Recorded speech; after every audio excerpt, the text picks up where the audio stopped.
नमस्कार, SBT news में आपका स्वागत है। पेश है 26 मई रविवार सुबह 11:15 बजे राजस्थान की बड़ी खबरें।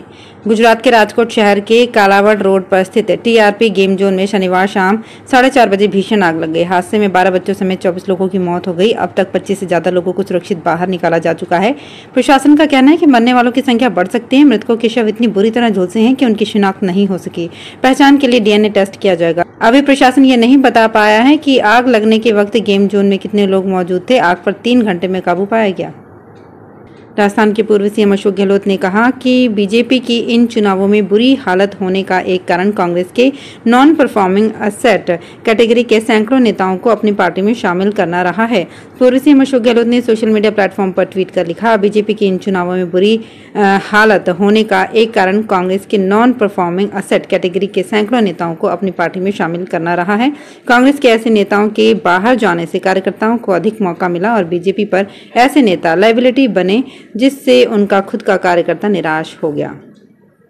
भीषण गर्मी और पश्चिम बंगाल में कुछ केंद्रों पर मतदाताओं के बीच छिटपुट झड़प के बीच लोकसभा चुनाव के छठे चरण में 8 राज्य एवं केंद्र शासित प्रदेशों की 58 सीटों पर शनिवार को शाम 5 बजे तक औसतन 59.01% मतदान हुआ। चुनाव आयोग के अद्यतन आंकड़ों के अनुसार सुबह 7 बजे से शाम के 6 बजे तक चले मतदान में पश्चिम बंगाल में सबसे अधिक 78.19% वोट डाले गए, जबकि उत्तर प्रदेश में 54.03% मतदाताओं ने अपने मताधिकार का प्रयोग किया।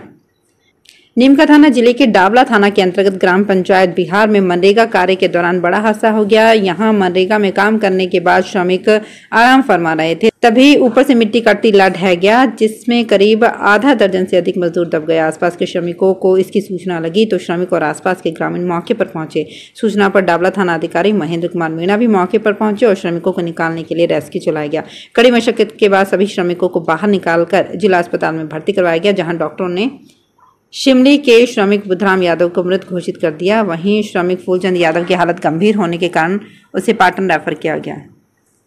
प्रधानमंत्री नरेंद्र मोदी ने लोकसभा चुनाव के छठे चरण में मतदान करने वाले सभी मतदाताओं का शनिवार को आभार व्यक्त किया। पीएम मोदी ने एक्स पर अपनी पोस्ट में लिखा, मैं उन सभी को धन्यवाद देता हूं जिन्होंने 2024 के लोकसभा चुनाव के दूसरे अंतिम चरण में मतदान किया है। दौसा साइबर क्राइम थाना पुलिस ने कौन बनेगा करोड़पति के नाम पर महिला से 15 लाख की ठगी के मामले में एक आरोपी को बिहार से गिरफ्तार किया है। यह आरोपी लोगों को फोन कर उनको कौन बनेगा करोड़पति लॉटरी लगने का झांसा देकर अपने जाल में फंसाते हैं और अलग अलग बहानों से पैसे हड़पते हैं। पुलिस अधीक्षक रंजीता शर्मा ने बताया कि पीड़िता सुनीता देवी ने 23 अप्रैल 2019 को सिकंदरा थाने में रिपोर्ट दर्ज करवाया।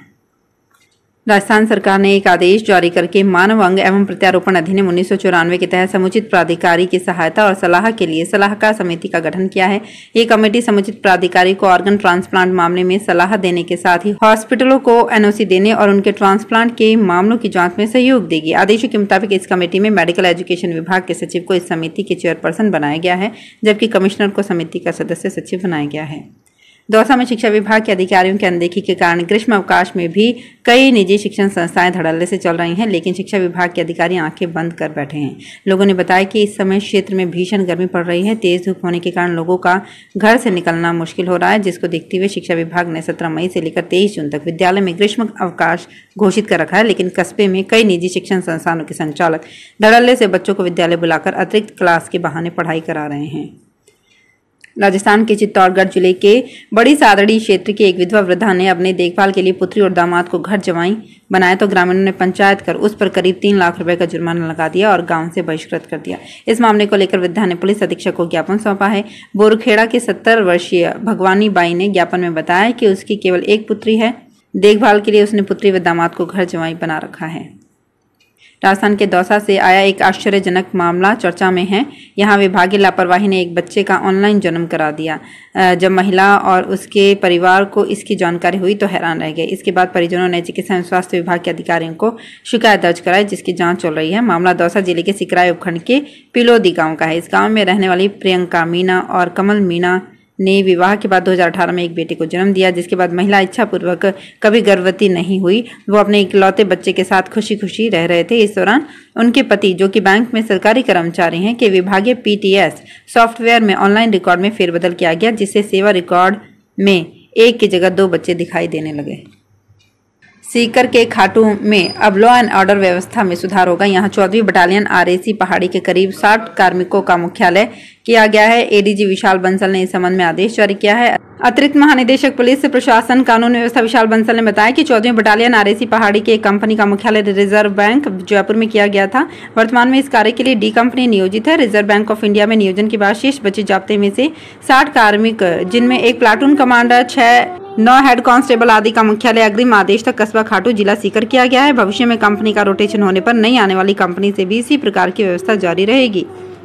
धौलपुर शहर की कृषि उपज मंडी में सरसों के दाम में एकदम से बड़ा उछाल आया है, जिससे बड़े किसान और फसलों के स्टॉक करने वालों के चेहरे पर रौनक आ गई है। बीते एक सप्ताह से लगातार सरसों के दामों में हो रही बढ़ोतरी ने सबको चौंका दिया है और कृषि उपज मंडी में सरसों के दामों में 600 से 700 रुपए प्रति क्विंटल तक तेजी आ गई है।